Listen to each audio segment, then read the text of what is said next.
バーチャル YouTuber キズナアイです。 Hello, and welcome to the world of VTubers and its rise of popularity during the COVID-19 pandemic.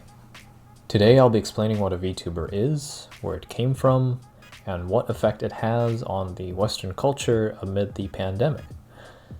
So before diving into the data, let's take a look at what a VTuber is. So what is a VTuber? Basically, a VTuber is an online entertainer who uses a digital avatar using computer graphics. It started garnering attention in Japan in the mid-2010s when the software for facial recognition became much more accessible throughout the internet. To understand why VTubers became popular today, we have to take a look at the perfect method as to why it took the internet by storm. Japanese culture values anonymity, and much of the social media is built to provide as much anonymity as possible. While Facebook has bloomed in the Western culture, the fact that it clashes with the Japanese anonymity culture, it gained a lot less attention within Japanese borders. Western celebrities go to great lengths in order to be recognized with their name and face within pop culture. The opposite is true, as Japanese celebrities go to great lengths in order to retain their anonymity on social media. Enter new technology. With FaceRig, a software using a webcam to recognize different facial features as an alternative to studio quality motion capture devices, a form of self-expression could be achieved using digital avatars. A culture that likes anonymity and a unique solution to self-express on social media has given birth to a new niche. The first hit virtual YouTuber was born.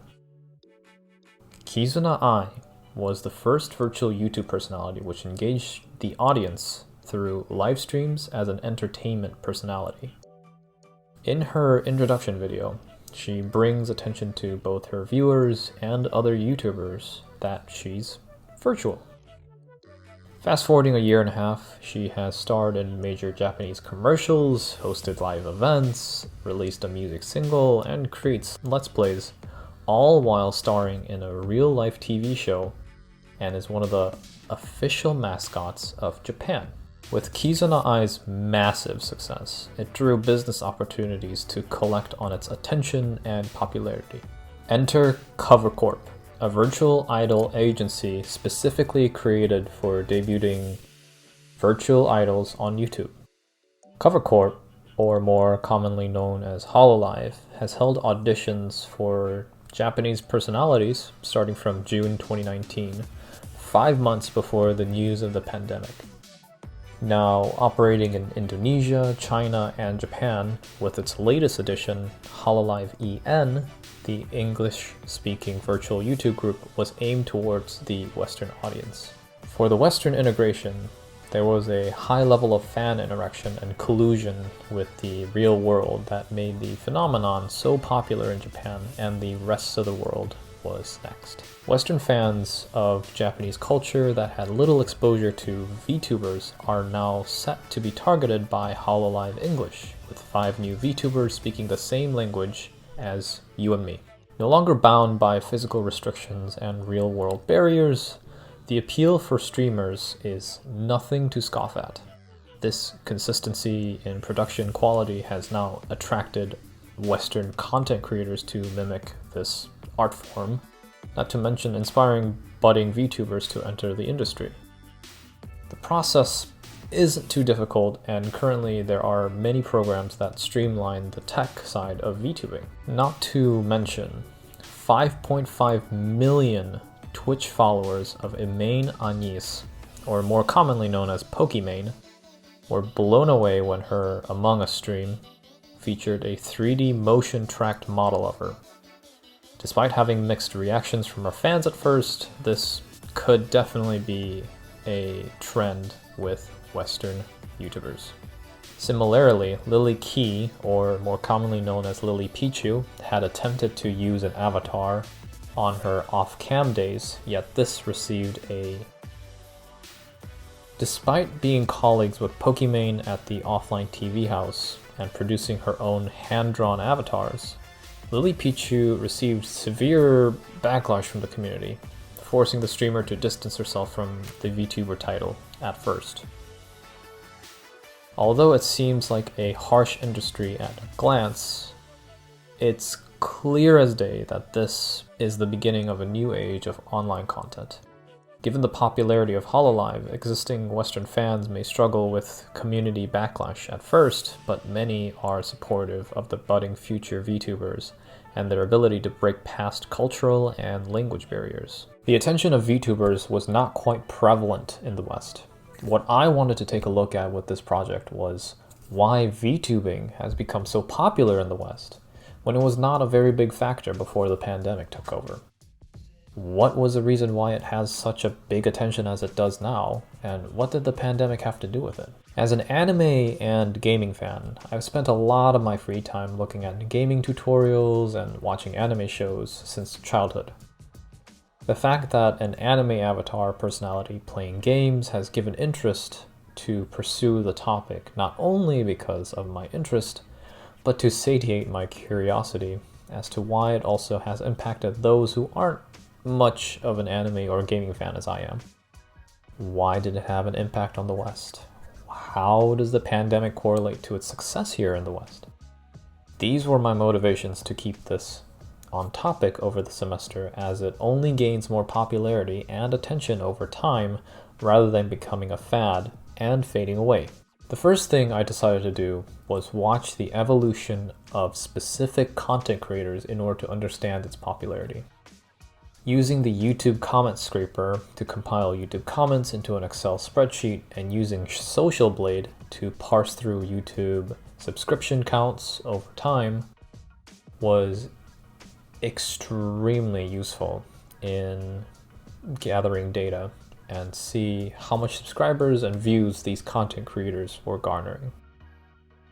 With a research question, I had to adjust the scope, as answering the exact question as to why virtual YouTubing took off in Western pop culture was too difficult to answer, as there were way too many factors and data to scour through and pinpoint.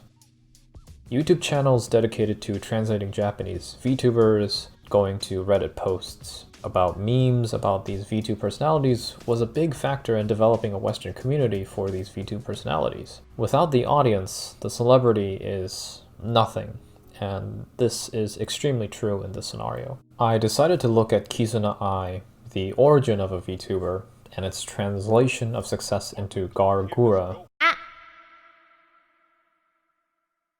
a Hololive member with an English-speaking personality, and attribute those two personalities to compact data of YouTube comments and subscriber count to see what response the audience had in order to see the trend. The major limiting factor was that since this phenomenon of Western acceptance is only a few months old, there was hardly any existing data to the Western consumption of VTubers due to the pandemic, aside from a brief glimpse of YouTube trends from Social Blade as well as YouTube Analytics, officially released from YouTube, which showcases the video consumption of VTubers over a set period of time. Most data had to be collected by me, so the reliability of it is very partial to what I could collect. Transforming the data to something tangible was a challenge, since tracing what words the Western audience uses for Kizuna Ai and Gargura depended on the language as well as the audience. It was like understanding an inside joke. If you were not part of it since from the beginning, then it was difficult to discern what it meant to an outsider. Because of this, I decided to show the data based on the number of concurrent viewership the livestream has, the number of views it has within the archive, and the ratio of likes and dislikes the video has to the specific VTuber. YouTube Comment Scraper was one of the best ways to see the audience reaction, but Social Blade came in extremely handy as well. Being able to see the trend of data for subscribers and views for the respective content creator was extremely useful. Social Blade also became an extremely valuable existing tool to see a short synopsis of YouTube analytics for the personality and the rise of popularity.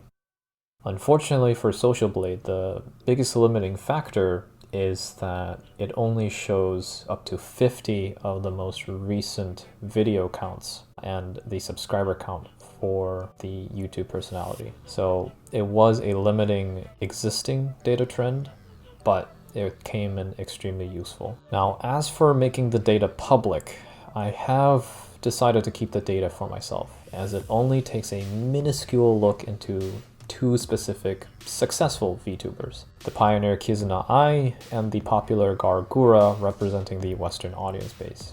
Now, it is somewhat biased upon the reactions of the audience members because many videos have an overwhelming amount of support.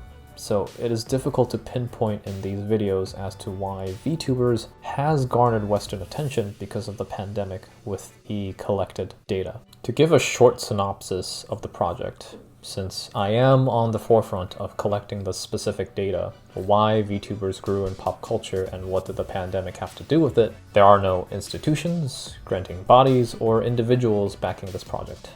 As for the time frame, I took a look at the start of the pandemic, which was around January 2020 in America, first reported signs of COVID-19 as an indicator for the start of the project to present day. For now, it does not have an end date, as the popularity of VTubers is only exponentially increasing. The intended users for this project would be anyone interested in the same genre as I am. Many people became inspired to be a VTuber due to the new trend. What was once a niche has now become a mainstream form of self-expression within the pandemic, and the jargon is not very difficult to understand since the project's purpose of showing the rise of VTubers as a form of entertainment in the West due to the pandemic. Even people outside of the area of interest can understand this project and take it with that this Japanese influence has caused a wave of people to start streaming with an avatar. As to the project's goals, I wanted to raise awareness to those wishing to self-express with a form of anonymity,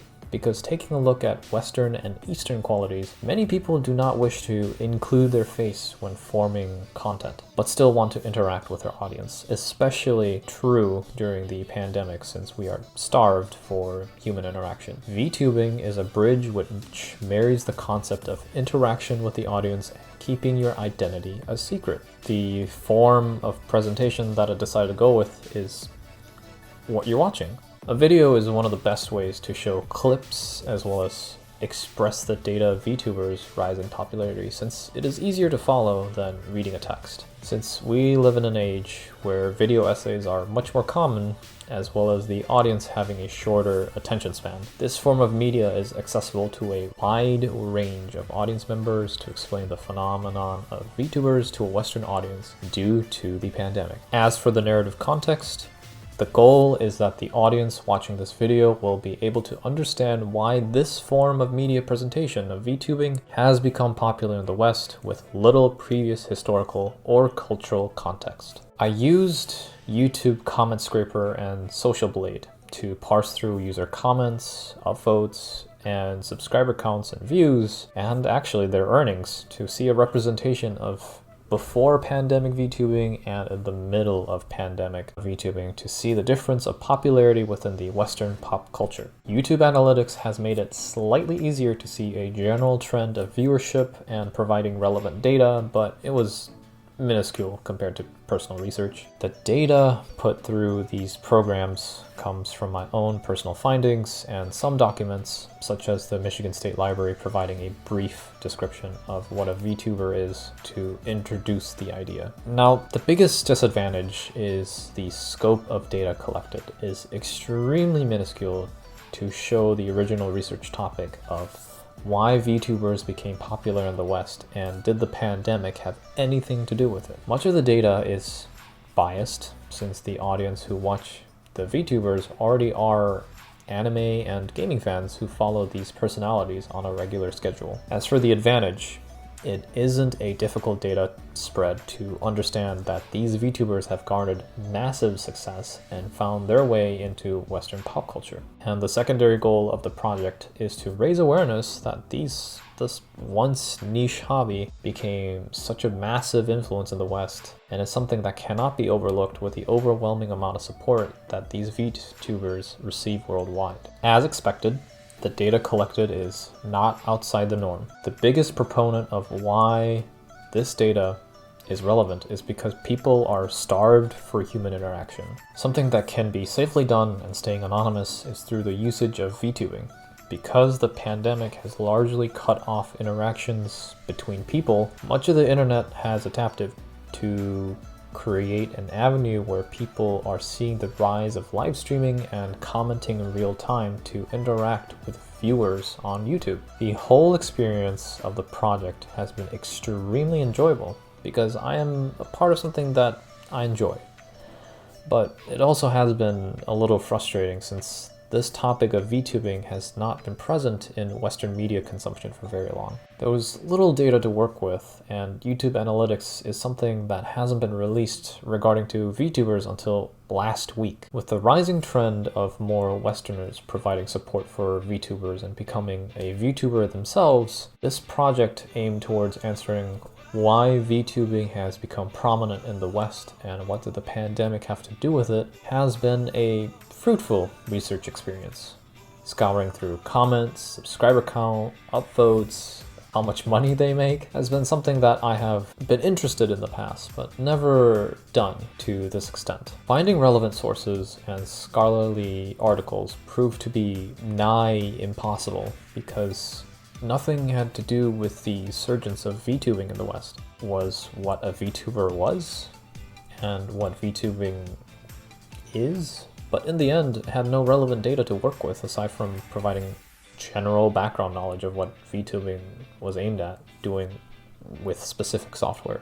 As the pandemic continues, this form of media consumption has been a very heartfelt experience, and I'm glad that I got to express more than just watching an entertaining stream through this project, and hope those looking at this video can recognize the popularity of VTubers and as a form of self-expression on the internet.